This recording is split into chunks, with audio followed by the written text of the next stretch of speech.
So hello everyone, welcome back to my channel.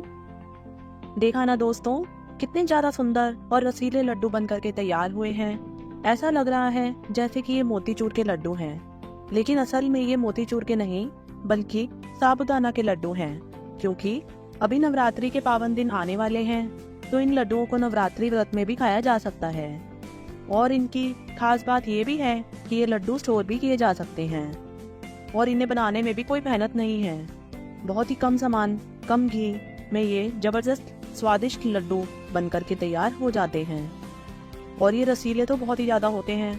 तो अगर आपने व्रत भी रखा है फ्रेंड्स, तो और आप कम मेहनत में एक बढ़िया सी रेसिपी बनाना चाहते हैं, तो आप ये लड्डू बना करके तैयार कर सकते हैं और अपने व्रत को और भी ज़्यादा बढ़िया और मीठा बना सकते हैं।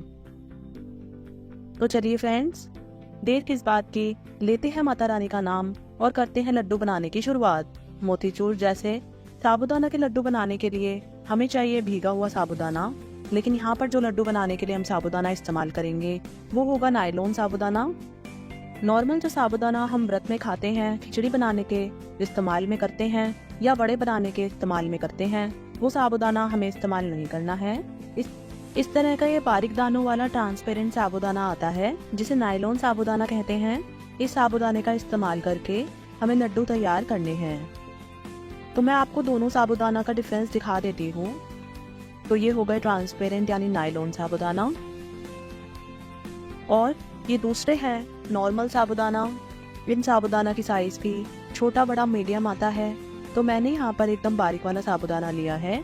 इस साबूदाना में और इस साबूदाना में आप डिफरेंस देख सकते हैं दोनों में। ये देखिए, मैं हाथ पे लेके दिखा रही हूँ।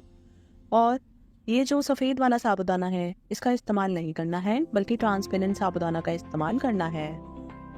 तो यहाँ पर मैंने नायलॉन साबूदाना को 3 से 4 घंटे पहले पानी में भिगो दिया था।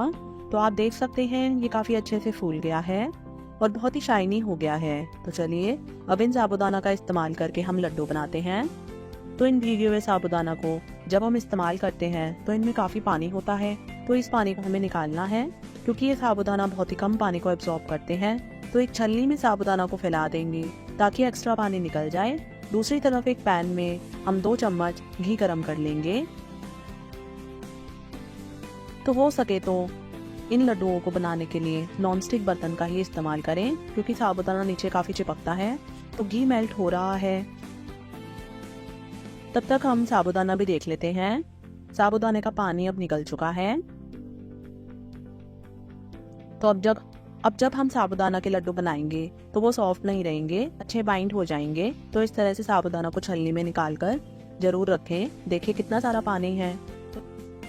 तो चलिए अब इन पानी निकले हुए साबूदाना को हम डालेंगे पैन के अंदर और पैन के अंदर लो टू मीडियम फ्लेम पर हम इन्हें लगातार चलाते हुए पका लेंगे। भीगने के बाद साबूदाना सफ़ेद दिखाई देते हैं, लेकिन अब जैसे जैसे इन साबूदाना को हम पकाएंगे तो ये वापस ट्रांसपेरेंट दिखाई देने लगेंगे। तो बस इन साबूदाना को हमें अच्छा ट्रांसपेरेंट होने तक पकाना है। जैसे जैसे ये पकेंगे ये बहुत ही ज़्यादा शाइनी होते जाएंगे और ट्रांसपेरेंट भी हो जाएंगे। तो यही इसकी पकने की निशानी है।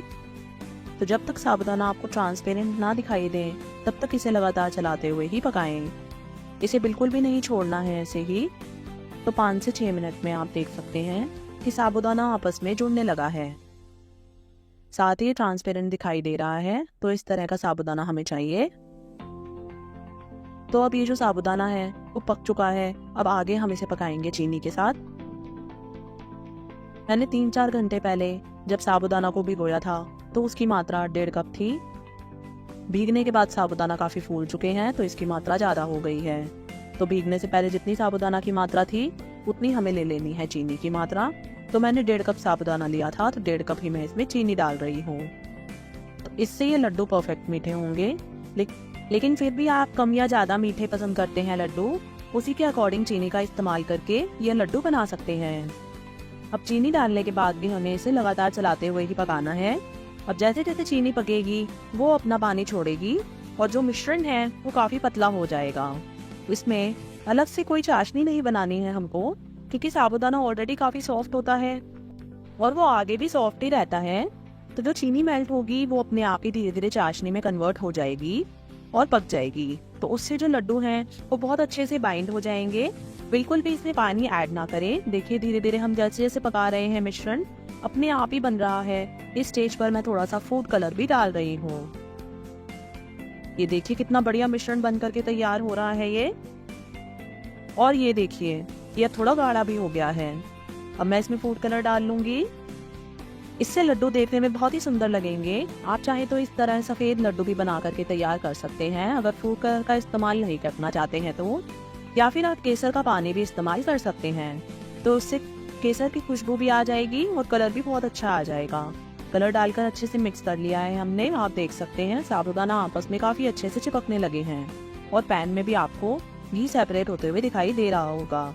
यानी ये जो 2 से 3 चम्मच हमने घी डाला था वो भी इसमें से सेपरेट होने लग जाता है जब ये सारी चीजें अच्छे से पक जाती हैं। तो ये इसकी निशानी है कि चाशनी भी अच्छे से पक गई है। वो जो साबूदाना है उसने चाशनी को काफी अच्छे से अब्सॉर्ब भी कर लिया है। तो जिनको चाशनी वाले लड्डू बनाने में प्रॉब्लम आती है उनके लिए ये लड्डू बनाना बहुत ही आसान हो जाएगा। इस मिश्रण को अब हम साइड में कर देते हैं। ये देखिए बहुत ही बढ़िया ये मिक्सचर बन करके तैयार हुआ है। और अब हम एक पैन ले लेंगे। इसमें 1 चम्मच घी गरम कर लेंगे। जब घी गरम हो जाएगा तब इसमें 3 से 4 चम्मच खरबूजे के बीज को फ्राई करेंगे। इन्हें हम मगज भी कहते हैं। तो इनको हम फ्राई कर लेते हैं। लड्डुओं में इनका टेस्ट बहुत ही अच्छा आता है। नॉर्मली मोतीचूर के लड्डुओं में इस्तेमाल करते हैं हम ये खरबूजे के बीज। तो जब हम इन लड्डुओं में भी इस्तेमाल करेंगे तो उनका टेस्ट भी बहुत ही ज्यादा बढ़ जाएगा। अगर आप इन बीजों का इस्तेमाल नहीं करना चाहते हैं या आपको पसंद नहीं है तो आप इसमें थोड़े से ड्राई फ्रूट्स को काट कर भी डाल सकते हैं। उनको भी हम रोस्ट करके ही डालेंगे तो उनका टेस्ट भी बहुत ही अच्छा आता है लड्डुओं में। तो खरबूजे के बीज बहुत ही बारीक होते हैं। ऑलरेडी इनमें काफी ऑयल होता है तो बहुत ही जल्दी से ये पक जाते हैं। और जैसे ही पक जाते हैं काफी अच्छे से फूल कर और तड़कने भी लगते हैं। तो देखिए कैसे चटक चटक कर पैन से बाहर जा रहे थे। तो चलिए अब हम गैस का फ्लेम ऑफ करके इनको हम इसी मिश्रण में ऐड कर लेते हैं। साथ ही फ्लेवर के लिए इसमें इलायची का थोड़ा सा पाउडर भी डाल देंगे। इलायची पाउडर का इस्तेमाल आप नहीं करना चाहते हैं तो केवड़ा वाटर या रोज वाटर का इस्तेमाल भी कर सकते हैं। उनका टेस्ट भी इन लड्डुओं में बहुत ही अच्छा लगता है। इलायची पाउडर और खरबूजे के बीज को एक बार अच्छे से मिक्स कर लेते हैं। मिश्रण अभी थोड़ा सा गर्म है तो इससे अभी लड्डू नहीं बना पाएंगे। तो इसको हम थोड़ा सा ठंडा होने के लिए रख देते हैं। जब ये ठंडा हो जाएगा तब हम इससे लड्डू बनाना शुरू करेंगे। अब ये मिश्रण अच्छा ठंडा हो चुका है तो इससे लड्डू बना लेते हैं। तो जितने बड़े साइज के आप लड्डू बनाना चाहते हैं उतना मिश्रण लेकर इनसे लड्डू तैयार कर लें। हाथों को घी से ग्रीस करने की भी इन लड्डुओं को बनाते समय कोई जरूरत नहीं होती है, क्योंकि जब हम साबूदाना को पकाते हैं तो ये अपने आप में ही घी को भी सेपरेट कर देते हैं। तो बहुत ही आराम से लड्डू बन करके तैयार हो जाते हैं। और ये देखिए फ्रेंड्स कितना सुंदर रसीला लड्डू बन करके तैयार हुआ है। देखने में लड्डू जितने ज्यादा सुंदर और रसीले लग रहे हैं खाने में भी उससे कहीं ज्यादा टेस्टी लगते हैं। और देखिए एक लड्डू और मैं आपको बना करके दिखाती हूँ।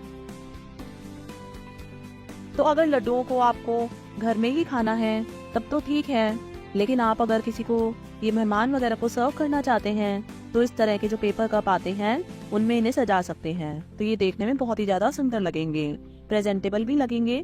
तो चलिए मैं सारे लड्डू इसी तरीके से बनाकर तैयार कर लेती हूँ। और ये लीजिए फ्रेंड्स मैंने सारे लड्डू बना करके तैयार कर लिए हैं। ये हमारे बहुत ही टेस्टी व्रत में खाए जाने वाले, जैसे ही आप खाएंगे आपके मुंह में घुल जाएंगे। तो आप कोई भी व्रत रख रहे हैं तो इस तरीके से साबूदाना के लड्डू बनाएं और इनको मजा उठाएं। आप भी जरूर से लड्डू बनाएं फ्रेंड्स। ये नवरात्रों में बहुत ही ज्यादा फेमस रेसिपी है तो आप इनको जरूर बनाकर खाएं। और मैं आपको मिलती हूँ अगली वीडियो में एक नई रेसिपी के साथ। अगर आपको वीडियो पसंद आया हो तो आप मेरे वीडियो को लाइक जरूर करें। मेरे चैनल को सब्सक्राइब करना ना भूलें फ्रेंड्स। मैं आपको मिलती हूँ नेक्स्ट वीडियो में। तब तक के लिए बाय बाय। जय माता दी।